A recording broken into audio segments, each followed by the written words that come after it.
Sofa cover লাগানোর পর final look কেমন হলো সেটা আজকে দেখাবো। আজকে নতুন স্টাইলে আনারস কাটছি, এভাবে আনারস কাটলে অনেক সুন্দর লাগে। আর শুক্রবার দুপুরে কি কি রান্না বান্না হলো সেসব নিয়েই থাকছে আজকের ভিডিওটি। আসসালামু আলাইকুম, কেমন আছেন সবাই? লিজেন্ডারি লাইফ অফ নিপা ব্লগে আপনাদের সবাইকে স্বাগতম। সকালবেলা খালি পেটে আনারস খাওয়া কিন্তু খুবই ভালো। সবসময় সকালবেলা আনারস খাওয়া সম্ভব হয় না খালি পেটে, কারণ সবারই তাড়া থাকে স্কুল অফিসের। সেজন্য শুক্রবার সকালে আমরা সবাই চেষ্টা করি একসাথে খালি পেটে আনারস খাওয়া। আনারস কাটার পর খোসাগুলো কিন্তু আমি ফেলে দেই না, এটা দিয়ে আমি ডিটক্স ওয়াটার বানাবো। ডিটক্স ওয়াটারের ভিডিও অন্য কোনো ভিডিওতে অবশ্যই শেয়ার করব। এটা কিন্তু শরীরের জন্য খুবই ভালো। আমার কাছে মনে হয় যে কোনো জিনিস কাটার স্টাইলের উপর তার টেস্টও অনেকটা নির্ভর করে। এভাবে আনারস কাটার পর আমার মনে হয় একটু বেশি মিষ্টি লাগে খেতে। আবার হয়তো এমনও হতে পারে আনারসটা সত্যি অনেক মিষ্টি ছিল। আমি একটা বাসায় বেড়াতে গিয়েছিলাম, সেখানে আমাকে এভাবে আনারস কেটে দিয়েছিল। আমি আনারসটা দেখে প্রথমে একটু অবাক হয়েছিলাম, তারপর তাকে জিজ্ঞেস করে কাটাটা শিখে নিয়েছি। প্রথম দেখার পর কাটার ট্রিক্সটা আমাকে সত্যি অনেক অবাক করেছিল, তাই ভাবলাম আপনাদের সাথেও এভাবে কেটে শেয়ার করি। আরহাম জুস করে খেতে পছন্দ করে, তাই আনারস তাকে জুস করে দিলাম।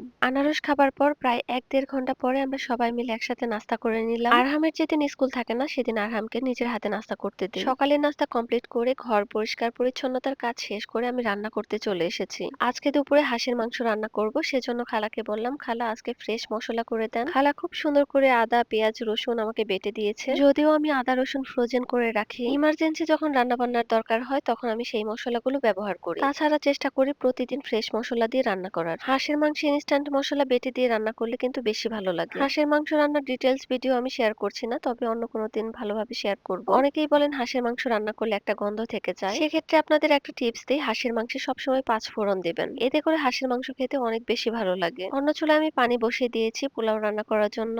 আমি এক এক দিন এক এক ভাবে পোলাও রান্না করি, কোনোদিন চাল কষিয়ে রান্না করি, কোনোদিন পানি গরম করে সেটার উপর চাল ছেড়ে দিয়ে রান্না করি। পোলাও রান্না করার সময় আমি সবসময় রসুনের চেয়ে আদা বাটা একটু বেশি দেই, এতে করে পোলাওর টেস্টটা অনেক ভালো হয়। এক একজনের রান্নার স্টাইল কিন্তু এক এক রকম থাকে, তবে আমি বলবো আমার রান্নার নিজস্ব কোনো স্টাইল নেই। আমি বিভিন্ন মানুষকে দেখে বিভিন্ন ভিডিও দেখে যখন যেভাবে রান্না করতে ইচ্ছে করে সেভাবেই রান্না করি। এক এক সময় এক এক ভাবে রান্না করার পর আমি দেখি কোন ভাবে বেশি ভালো হয়েছে, সেভাবেই বারবার রান্না করার চেষ্টা করি। রান্না সবসময় একই ভাবে করতে হবে এমন কোনো ব্যাপার নেই। অনেকে আবার নতুন স্টাইল ট্রাই করতে অনেক ভয় পায়, তারা ভাবে এভাবে যদি তার পরিবারের সদস্যরা পছন্দ না করে সেজন্য তার পরিবারের সদস্যরা যেভাবে খেয়ে অভ্যস্ত সেভাবেই রান্না করে। তবে আমার পরিবারের সদস্যরাও নতুন নতুন ভাবে ট্রাই করতে পছন্দ করে। আজকে পোলাও রান্নাতে কিছু কাঁচামরিচ কেটে দিয়েছি, যেটাকে বলে ঝাল পোলাও। এমনি অন্যান্য সময় আস্ত কাঁচামরিচ দিয়ে দিই শুধু ফ্লেভারের জন্য। আমি হাঁসের মাংস আজকে একদম ভুনা করে ফেলেছি, একটু ঝোল রাখিনি। সেই সাথে আমার পোলাওটাও অনেক ঝরঝরে হয়েছিল। শুক্রবারে আমরা সবাই ফ্লোরে বসে খাবার খাই, সেজন্য টেবিলের একপাশে ছোট করে ফ্লোরিং করে নিয়েছি। মাঝে মাঝে এমন হয় টেবিল খুব সুন্দর করে সাজিয়ে তারপর খাবার সার্ভ করি, কোনো কোনো দিন আবার এভাবে ফ্লোরিং করে খাই। সবাই মিলে একসাথে বসে ফ্লোরে খাওয়ার কিন্তু মজাই আলাদা। সেদিনের ভিডিওতে আমি বলেছিলাম সোফা কভার লাগাবো, সেই ভিডিও দেখে অনেক আপুরাই জানতে চেয়েছেন আমি কোন পেজ থেকে এগুলো নিয়েছি, কারণ অনেক পেজ থেকেই বাসায় গিয়ে মাপ নিয়ে আসে না, তবে ওনারা মাপ নিয়ে তারপরে বানিয়ে দেন, সেজন্য ফিটিংটাও কিন্তু খুব সুন্দর হয়। আমি সোফা কভার গুলো নিয়েছি বেস্ট চয়েস এই পেজ থেকে, তারা অরিজিনাল হানিকম ফেব্রিক দিয়ে এই কভার গুলো বানিয়ে দেন। আজকাল অনেক পেজেই এই ফেব্রিকের সোফা কভার পাওয়া যায়, তবে বেশিরভাগই নকল। অরিজিনাল হানিকম ফেব্রিক্স এর থিকনেস অনেক মোটা থাকে। আমি কমেন্টেও তাদের পেজ মেনশন করে দিব। সবাইকে ভিডিওটি দেখার জন্য অনেক ধন্যবাদ। ভালো থাকবেন, সুস্থ থাকবেন, আল্লাহ হাফিজ।